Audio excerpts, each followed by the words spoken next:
Has the mighty SEC been replaced? Is the Big Ten the best conference? Welcome to the Voice of College Football. We break it down each and every day with you.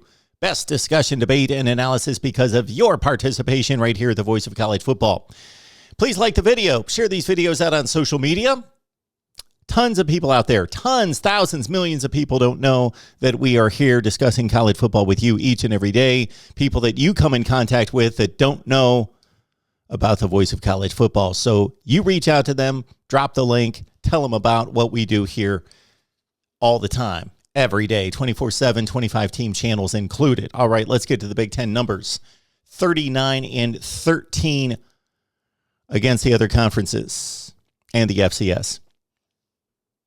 We were about 2 weeks into the bowl season when the Big Ten had ripped off 5 consecutive wins. We're 5-0. The SEC got off to a 1-5 start.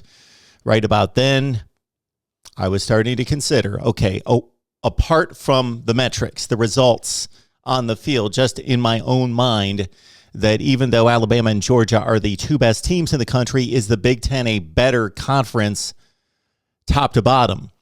And certainly top half versus top half than the SEC.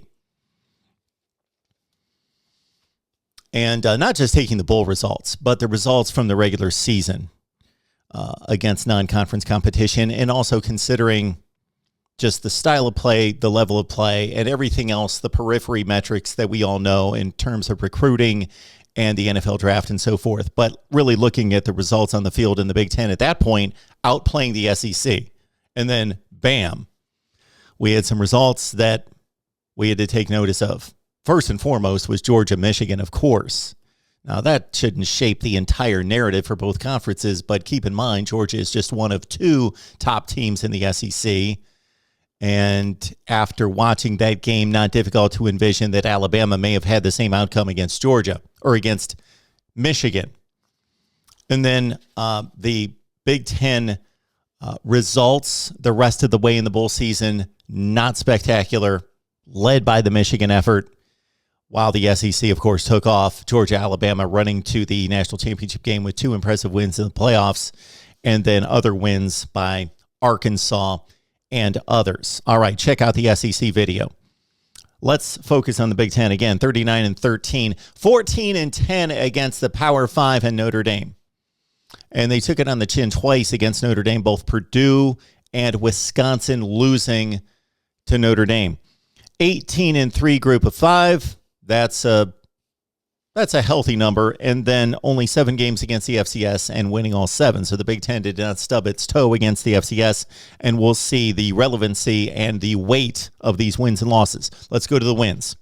And while not the most important win in the conference by a long shot from a point total standpoint in comparison of teams and rankings, it garnishes the most points when you look at Indiana, Western Kentucky at 154. More important, weighty games that are meaningful, and if you don't understand the point system, watch the initial video. You've got Rutgers over Syracuse. You've got Penn State beat Auburn. Of course, that was the only Big Ten SEC matchup during the non-conference play. Michigan State over Pitt, both missing their stars in the Peach Bowl. Maryland beat West Virginia, a pretty substantial win for the Big Ten right there. Maryland also knocked off Virginia Tech 44-10 in bowl play. UCA Ohio State win, of course, is the 6th-ranked team in the country over number 12 Utah, 124 points for the Big Ten right there. Other fine efforts for the Big Ten include Purdue beat Tennessee. We know the game went down to the wire. In terms of my own personal evaluation, I come away from that game thinking, okay, these teams didn't prove anything in regards to one being better than the other. They could play 10 times and split 5-5. Purdue, Tennessee. And they both had substantial players out, especially Purdue.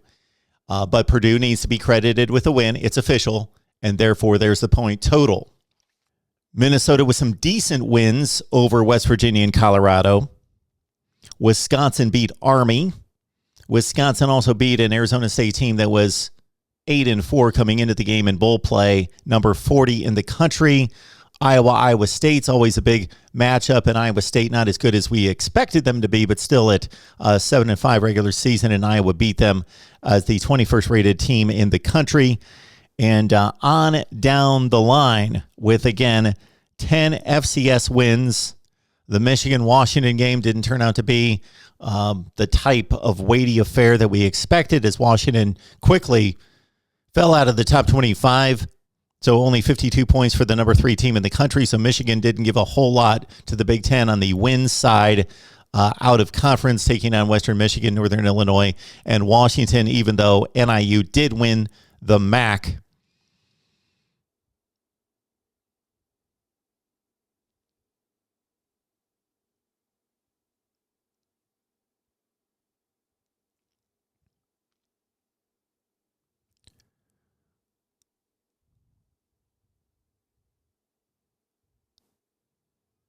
Purdue beat Oregon State. Nice win for the Big Ten over the Pac-12 right there. A number of games in which Northwestern and Illinois in particular, also Nebraska over Buffalo, in which they beat MAC teams, group of 5 teams. So that is the Big Ten summary of points, which add up to 2,083 points. Now let's check out the losses for the Big Ten. They lost 13 games total. Which ones are damaging? Right at the top of the list. This one, fairly historic, is a 31-point favorite. Minnesota had an excellent season, 9-4. They beat Purdue. They beat Wisconsin. They hung with Ohio State. They won a bowl game over West Virginia. Minnesota at 9-4 also lost to Bowling Green, a team that, in my rankings, number 115 in the country. So that is the big blemish on the Big Ten schedule that really damaged them. 226 points to the negative. Big matchups in bowl play included a nice matchup, Kentucky and Iowa. That game went down to the wire. 124-point loss for the Big Ten. Of course, we mentioned Georgia-Michigan, the most important game. Notre Dame beat Purdue by a couple scores at home. Arkansas-Penn State, a lot of players missed in that game. Duke-Northwestern.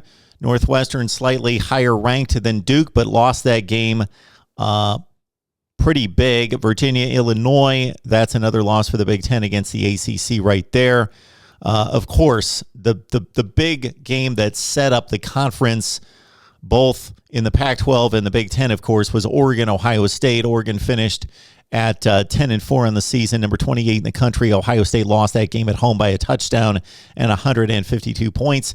The Nebraska effort against Oklahoma was substantial. They stayed within 1 score, as they do against everyone.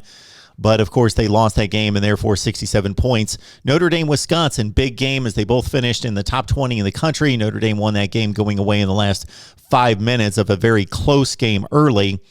Unfortunately for the Big Ten, even though they filled the bowl slot, was that Rutgers, a 5-7 team, had to play a team that went to the ACC championship game. So an unfair matchup, as one of the 3 worst teams in the Big Ten faced technically the second best team in the ACC, lost the game as expected.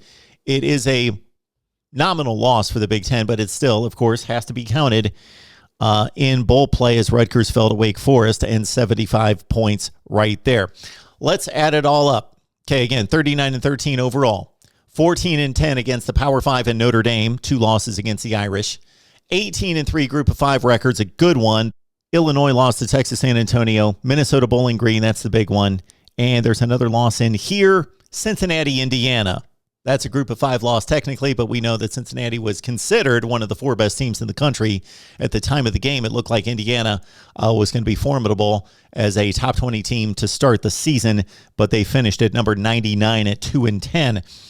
So the Big Ten, again, 18-3 and then 7-0 FCS. It adds up to 2,083 points on the plus side, 1,523 on the negative side, for a positive 560 points.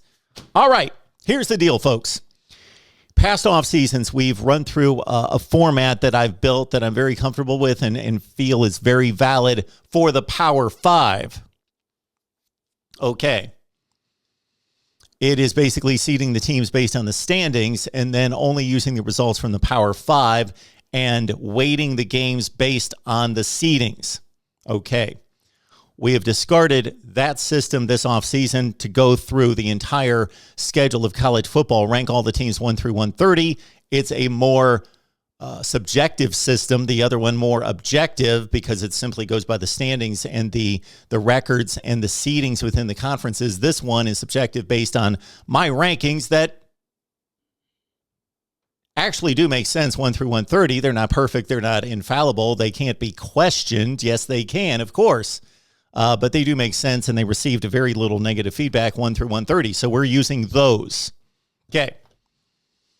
I would love to take the time to go through my previous system and see how that plays out, and even include the group of five conferences, because I think it actually would work with all the standings, all the teams, all the conferences. Maybe that's the way I'll approach it next season. But here's the deal.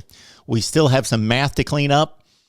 We've taken you through all this. I've made a few math mistakes. They've been pointed out to me. I've caught some other ones that I've made. None of them have been substantial to change any type of ranking or rating, but they still need to be cleaned up to get it precise, but none of them have changed anything significantly by any stretch.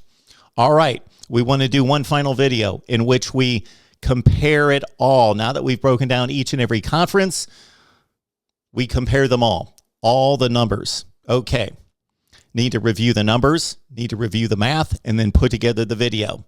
I'm going to post this Big Ten video on all our Big Ten channels and the main channel here at the Voice of College Football, all the Big Ten channels. Because of the math review and calculation that is required for the final wrap-up video, I need 10,000 views. Need 10,000 total views on those videos. It's going to be posted on, 6 or 7 channels. Need 10,000 views for me to invest the time to run through all the math, set it all up for you, and do it. I would actually love to go back to my previous system and do a series on that.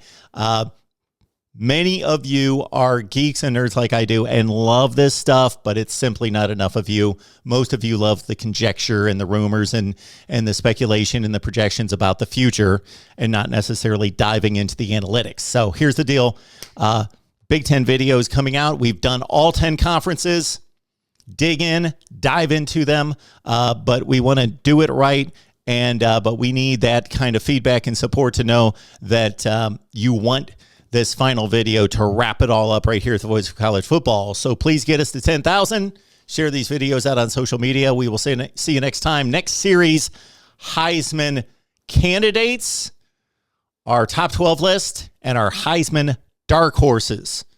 And then all sorts of ratings and rankings that come after that, as we roll through the offseason together right here at the Voice of College Football.